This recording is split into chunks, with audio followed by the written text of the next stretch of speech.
Syria में Israel के हमले से जुड़ी ये ब्रेकिंग न्यूज इस वक्त सामने आ रही है। इजरायली टैंक्स भी अब सीरिया में दाखिल हो चुके हैं। स्वेदा की तरफ लगातार इजराइल के टैंक्स आगे बढ़ रहे हैं। स्वेदा में इस वक्त मैं आपको बता दूं कि सीरियाई टैंक्स भी मौजूद हैं।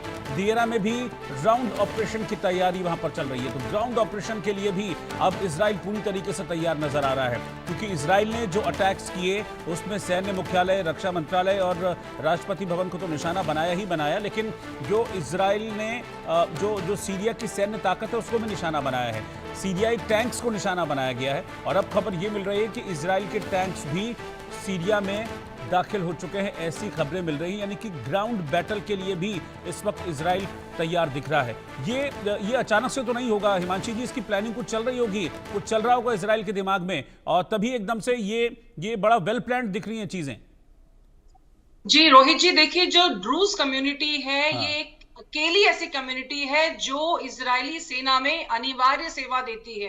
हाँ। जिस तरह से यहूदी अपनी अनिवार्य सेवा देते हैं वैसे ही ये भी अपनी देते हैं। उसके हम्म। बाद इजरायली संसद में भी इनका प्रतिनिधित्व है। यानी कि इजराइल जो है अगर ये कह रहा है कि हम ये हमला अपनी कम्युनिटी पे मांग रहे हैं, तो वो इसीलिए कह रहा है क्योंकि इनका वर्चस्व है उनकी सेना में भी, आईडीएफ हो चाहे मोसाद हो चाहे सेना के अलावा उनका प्रशासनिक सेवाएं हो, तो क्योंकि वो उनको अपना एक मान रहे हैं, तो एक तो वो रीजन हो गया।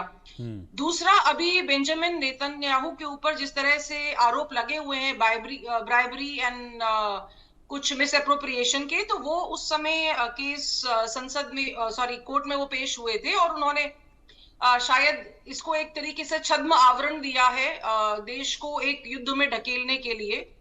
लेकिन इस सब को भी अगर हम एक तरफ छोड़ दें तो अब भी जो सीरिया है वो बहुत तरीके से विभाजित है। देखिए वहां पर भले ही नई सत्ता परिवर्तन हुआ है, लेकिन उत्तर में वहां पे कुर्दों का नियंत्रण है, पूर्व में आईएसआईएस है, और दक्षिण में वहां पे ये जो आंदोलन है ये चली रहे हैं, विरोध आंदोलन।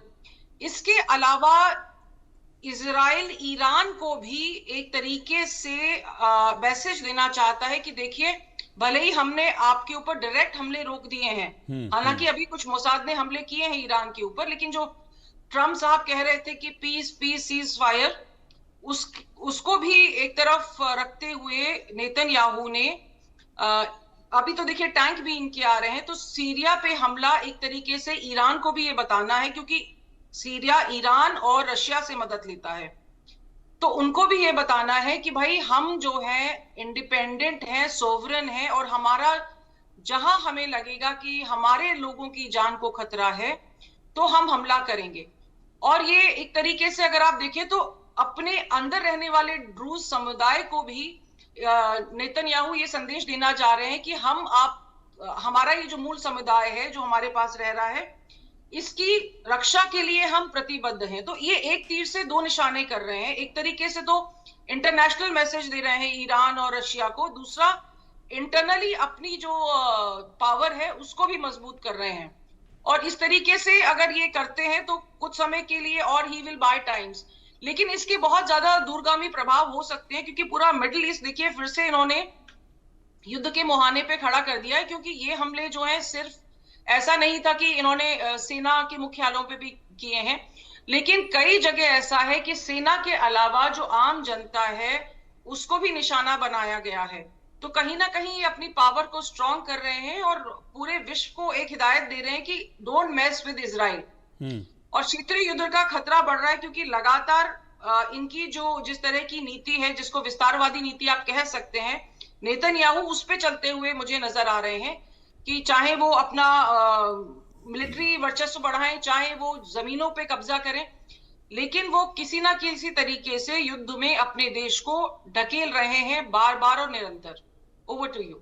ठीक है, मैं आप लोगों के पास वापस लौटूंगा। एक और ब्रेकिंग न्यूज इस वक्त सामने आ रही है। सीरिया पर अटैक के बाद नेतन्याहू का बयान सामने आ गया है। वो साफ तौर पर कह रहे हैं, फिर से ड्रूज का जिक्र कर रहे हैं। वो कह रहे हैं कि किसी भी हालत में हम ड्रूज कम्युनिटी को बचाएंगे और दुश्मन को तबाह और नेस्तनाबूद कर देंगे। सीरिया पर इस बीच अमेरिका के राष्ट्रपति डोनाल्ड ट्रंप का भी एक बयान आया है। अमेरिका की तरफ से कहा जा रहा है कि सीरिया पर अटैक्स रोक दे इजराइल। ट्रंप प्रशासन ने इजराइल से हमले रोकने के लिए कहा है। सीरिया में तनाव खत्म करने के लिए सभी पक्ष सहमत हैं। इस वक्त की ब्रेकिंग न्यूज में आपको बता रहा हूं, बड़ी खबर। सीरिया पर अटैक के बाद एक तरफ नेतन्याहू का स्टेटमेंट आता है। नेतन्याहू ये कहते हैं कि हम ड्रूज कम्युनिटी को बचाने के लिए किसी भी हद तक जाएंगे, हम चाहे सीरिया को तबाह करना पड़े हम कर देंगे। लेकिन इस बीच ट्रंप प्रशासन की ओर से भी ये कहा जा रहा है कि सीरिया पर अपने अटैक्स रोक दे इजराइल। कर्नल त्यागी, क्या करेगा इजराइल? रोकेगा? क्योंकि एक नेतन्याहू तो ये कह रहे हैं हम खत्म कर देंगे ड्रूज को, अगर ये लोग इस तरीके से मारेंगे, उन पर अत्याचार करेंगे तो हम खत्म कर देंगे। आप क्या समझ रहे हैं कि ट्रंप सही में रुकवाना चाहते हैं हमले? यही तो एक अजीब किस्म की पॉलिटिक्स है कि एक तरफ ट्रंप ये दिखाना चाहते हैं कि मैं तो शांति का दूत हूँ और मैं हर जगह नोबेल पुरस्कार लेके ही मानेंगे। जी हाँ, तो वो रुकवाने के लिए कह रहे हैं। लेकिन इजराइल क्या उनके कहने से ईरान में मान गया था? और इजराइल क्यों माने? इजराइल को बेशक ये कहा जाए कि भाई वो बड़ा विस्तारवादी है और वो कहीं पे भी प्रीएम्प्टिव स्ट्राइक करता है, हमेशा लड़ने के लिए तैयार रहता है।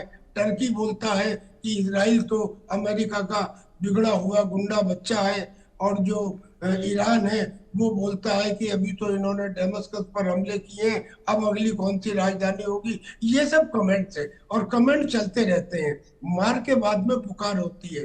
पर सच ये है कि अगर आपका अस्तित्व खतरे में हो, अगर आपके घर में आग लगी हो, तो फिर आप संविधान की धाराओं का विश्लेषण नहीं करते, आप उसे तुरंत बुझाते हैं। तो चूंकि इजराइल की एग्जिस्टेंस के ऊपर सवाल है, चारों तरफ मुस्लिम कंट्रीज हैं, एक बार नहीं कई बार उसके खिलाफ वो गाय बगाए अटैक होते रहते हैं, लिहाजा उसका एक्शन लेना जो है मैं समझता हूँ अपनी डिफेंस में पहली बात तो सही है। और दूसरी बात, जैसे बिल्कुल अच्छी तरह से हिमानी जी ने बताया कि भाई जो ड्रूज कम्युनिटी है वहां पे एक दूसरे है ultra Orthodox religious political party है, वो इस बात के लिए लड़ रहे हैं कि हमारे लिए इजराइल में कंपलसरी मिलिट्री ट्रेनिंग नहीं होनी चाहिए। और एक ये ड्रूज कम्युनिटी है, ये कंपलसरी मिलिट्री ट्रेनिंग में वहाँ की फौज के अंदर भर्ती हैं, वहाँ की और सेवाओं में भी भर्ती हैं। तो उस ड्रूज कम्युनिटी का वो मदद क्यों ना करे? तो इजराइल ने कहा कि बिल्कुल ठीक है, मदद, और एक तीर से दो निशाने। उनकी मदद में क्या होगा कि ये जो सुवेदा का एरिया है, यानी कि जो गोलन हाइट्स, एक बफर जोन समझ लीजिए बिटवीन इजराइल एंड सीरिया, वो गोलन हाइट का क्षेत्र और बढ़ जाएगा। और बढ़ने का मतलब ये होगा कि फिर सीरिया की तरफ से अटैक होने के चांसेस खत्म हो जाएंगे, या उन्हें रिपेल करने के लिए ज्यादा रिएक्शन टाइम मिल जाएगा। ये तो एक बात हुई। अब दूसरे, रूबियो ने भी कहा और ट्रंप ने भी कहा कि हमारे सारे पक्षों से बात हो गई है, सब सीज फायर के लिए तैयार है। सीज फायर के लिए तैयार अगर सारे पक्ष का है, सीज फायर के लिए तैयार तो इजराइल को होना चाहिए, बाकियों में तो दम ही नहीं है लड़ने के लिए। भाई उन्होंने क्या किया कि सीरियन में गोलानी ने अपने टैंक भेज दिए। अब बताइए, कोई अपने ही देश के अंदर दो कम्युनिटियों में अगर झगड़ा हो जाए तो क्या उसके लिए बजाय इसके कि रबर बुलेट भेजें, आंसू गैस भेजें और 50 चीजों का इस्तेमाल करें, उन्होंने टैंक भेज दिए। जब टैंक भेज दिए तो फिर इजराइल ने एयर बम्बार्डमेंट किया और टैंकों का वहां पे कब्रगाह बना दिया। अब इजराइल ने कहा कि ओके, मैं भी अपने टैंक भेजता हूँ, तो ग्राउंड ऑपरेशन की सिचुएशन बन गई। लेकिन मुझे लगता है कि जैसे पहले होता रहा है, अभी एक दो रोज में या तो सीज फायर हो गया होगा या हो जाएगा, लेकिन वो अनस्टेबल है, वो इक्विलिब्रियम में नहीं है, कभी भी वो ब्रेक हो सकता है, क्योंकि उसमें इजराइल और सीरिया के जो वो गोलानी जी हैं और इधर पे बेंजामिन नेतन्याहू, ना तो ये एक पेज पे आएंगे और ना ही ड्रूज और गोलानी एक पेज पे आएंगे। लिहाजा it is going to be a unstable ceasefire even if it happens. ठीक है लेफ्टिनेंट कर्नल हिमांशी, क्या ये जंग भी अब आपको लग रहा है कि लंबी चलेगी, या फिर हाल फिलहाल बस इस जो कुछ अटैक्स हैं अभी जो इनिशिएट किया है इजराइल ने, ये कुछ अटैक्स करके एक ट्रेलर दिखा के कि हाँ अब तुमने नहीं रोका अगर ड्रूज के अगेंस्ट अटैक्स, तो फिर हम आगे भी ऐसा कर सकते हैं?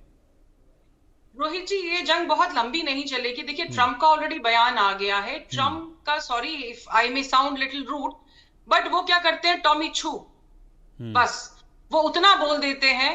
और इजराइल जो है, देखिए अगर मिडिल ईस्ट में देखें तो एक ही ऐसी पावर है जिसके पास परमाणु हथियार हैं, तो इनसे लोग जो मिडिल ईस्ट के हैं बहुत ज्यादा उलझेंगे नहीं। जैसे भारत की तरफ तो अगर हम देखें तो पाकिस्तान और चाइना दोनों के पास परमाणु हथियार है, लेकिन अगर मिडिल ईस्ट को देखें तो सिर्फ और सिर्फ इजराइल के पास है, और इसकी पावर जो है, मिलिट्री पावर बहुत ज्यादा है।